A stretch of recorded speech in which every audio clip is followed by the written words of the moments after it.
Hello and welcome back to Calculus 3. Finally fixed the issue with the pen, so now we can actually have a lecture. Now this is one of the short lectures because you already know all of the features from Calc 1. We're just going to again recast this in Calc 3. So let's start in Calc 1 again.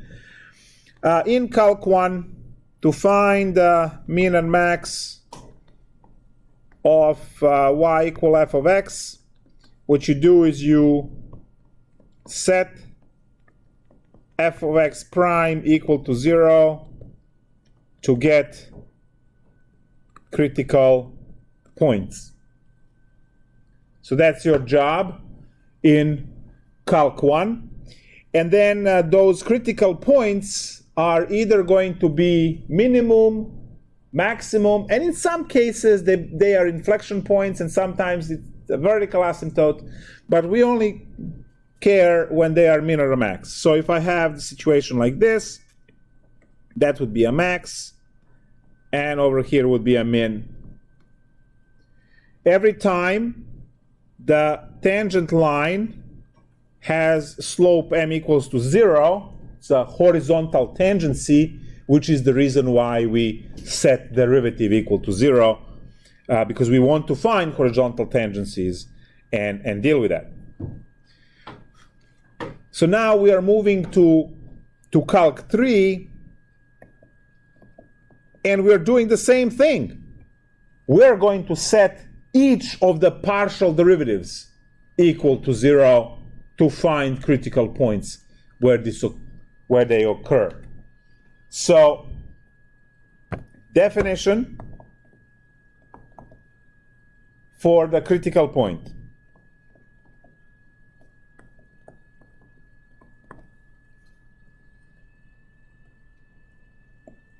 An interior point,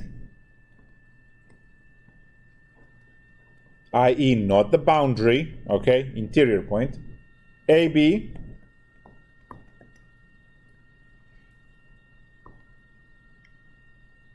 is a critical point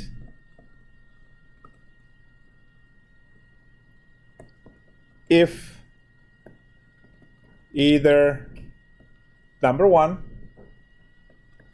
partial derivative at AB in respect to x is the same as partial derivative at AB in respect to y is equal to 0, or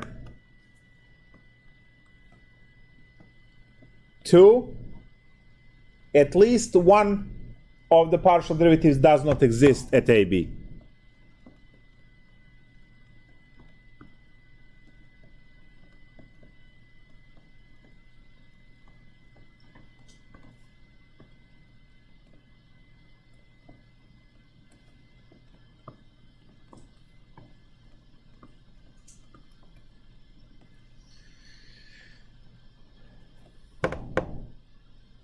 So now the next part, so that was the definition of a critical point. Now the next part is that the critical point can be minimum,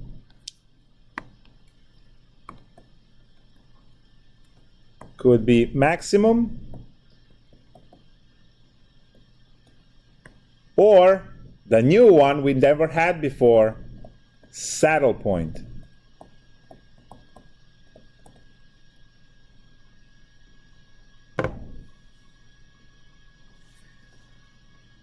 Test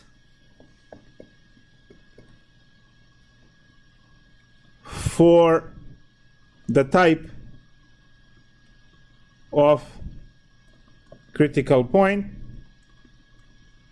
meaning this stuff, is compute, and number 1. So this is the second derivative test. So compute d of xy, which would be fxx xy times fyy of xy minus fxy squared of xy.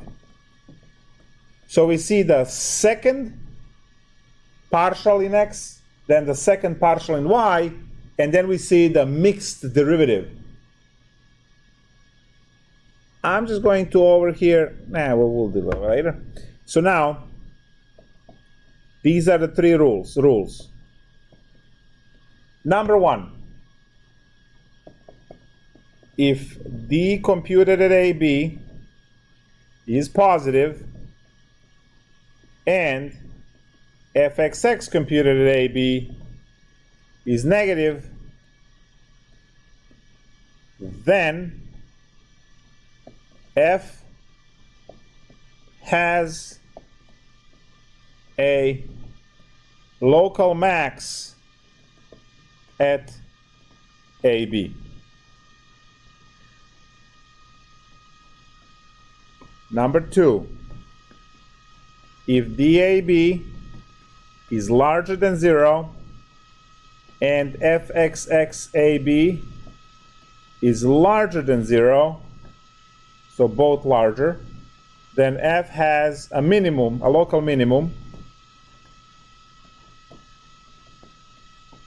at AB. Number three, if DAB is less than 0, then f has a saddle point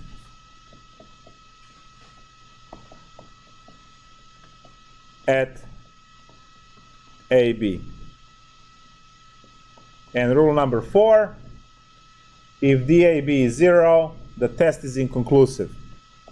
It's not the end of the world, but you can't use the test.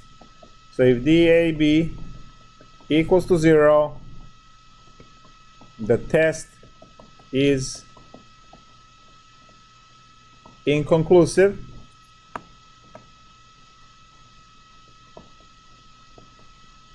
And in that case, you will actually have to calculate the points around the point and see if, right, is rising or going down, so you will figure out the stuff.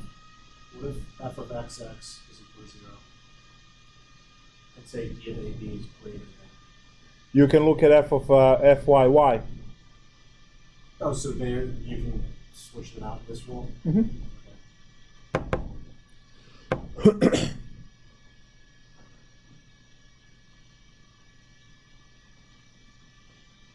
All right. So now we're going to get one of the problems and then leave into the night.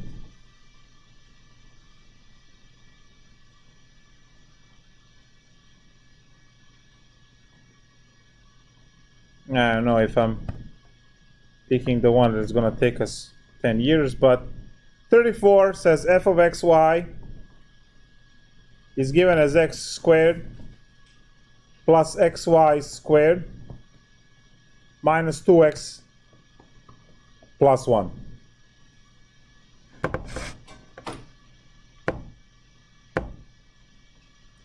First order of business, just like in Calc 1, is to find critical points by figuring out our partial derivatives. So I have fx equals 2x plus y squared minus 2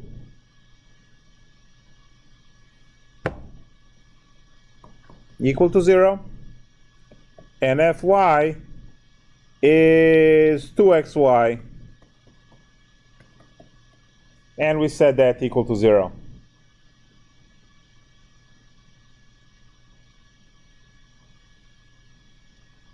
So what I have is the system of two equations with two unknowns that I can hopefully solve to come up with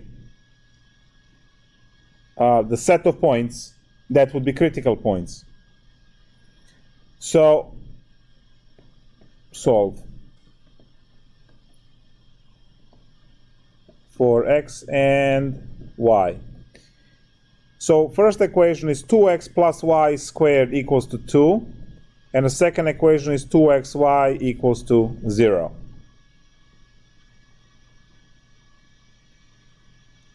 Now to solve this non-linear system, because it's non-linear because we have square and we also have x times y, you have to use tricks.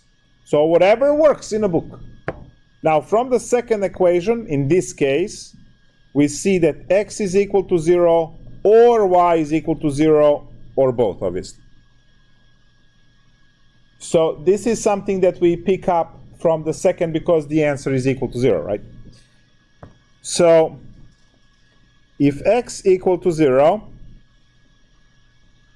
then I have y squared equals to 2, which tells me that y is equal to plus minus square root of 2. That gives me two critical points, 0 root 2 and 0 negative root 2. So I box that or circle it, whatever, on a side. If y is equal to 0, then I have 2x equals to 2, from where x is equal to 1, which gives me 1, 0 point to worry about. So I have all of these points. I have 3 critical points, so this is 3AB, AB, AB, right? So now I need to calculate that D. For that I need fxx, which is 2. I need fyy. Fyy is 2x. And I need fxy. Fxy is 2y.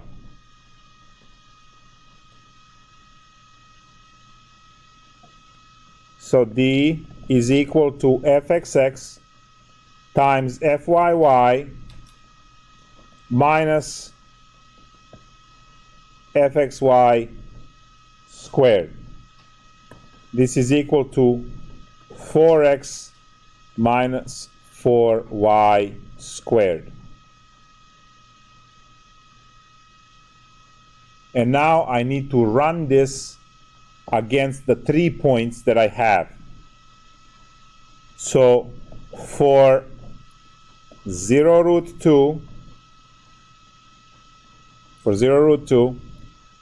I have that D of 0 root 2 is equal to 4 times 0 minus 4 times root 2 squared, which is equal to negative 8. And when we have less than 0, we have what? The rules say we have saddle, right?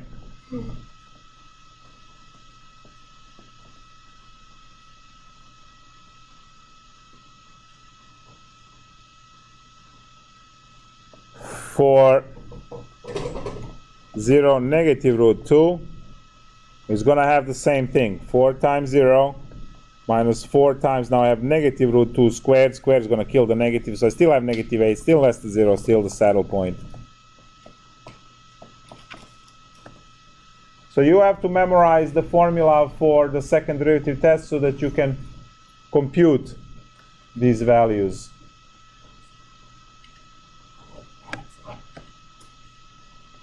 And finally, I was supposed to say d0 negative root 2. So all of this is supposed to be in the next line. There we go. Fixed.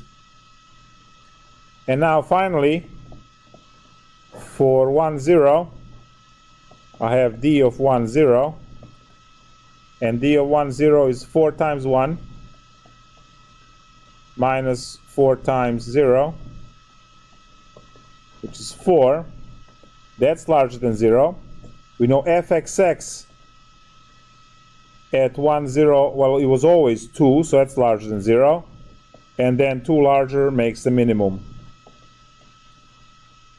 If you look at the rule book, it's a minimum.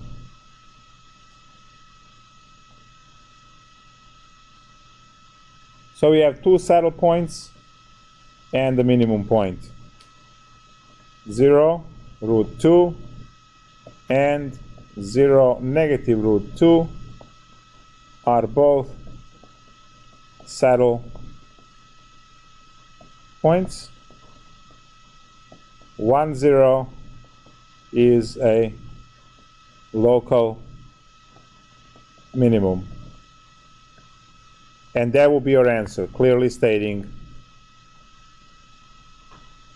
what each of these points is. Can I make this hard? No. Can I make it annoying? Of course, we can just put, square root of ln of sine x and then go find the derivatives. You know what I mean? Yes? You need to, for the equation you just gave there, when you need to run 0, 0 through there, and when they come up. The 0, 0 solve the system? I don't think 0, 0. I thought one of your things was 2x bar. Yeah, but it doesn't satisfy, it has to satisfy both equations. Oh, it has to, okay, sorry about that, yeah. Upper equation would be 0 plus 0 equals 2, okay. So it doesn't work. It would pop up if the equations, if it satisfies both equations, it will pop up as a solution of the. And yes, I mean, this saying x is equal to 0 or y is equal to 0, and then I said or both are 0. Sure, but I immediately disconnected it because it did not work in the first equation, so I just eliminated and never mentioned it before. So we don't have time now, but tomorrow the second part of this lecture would be the same as the second part of the lecture in Calc 1, and that is what happens when you are on the closed domain, all right? And what it means, guys, is when you have a surface of some kind, then it's finite, right? Everything that you pick up as the object is finite in space, right? So if I am to shine the light and it will drop the shadow on the ground, and that would be the domain, right? You see that that domain is finite. And now since I'm holding this at an angle, see this point over here becomes the highest point on the entire cell phone case, and this point here becomes the absolutely lowest point. So now we can also find absolute min and absolute max. But in order for that, right, to happen, it's not a requirement, but we can get them every time when you have the closed domain. So we'll also go on a boundary, and we'll be solving some of the Calculus 1 problems on the boundary of the of our shape, and that's for tomorrow. So I will see you tomorrow for part 2, and then we'll do the Lagrange. See you all soon. Oh yeah, how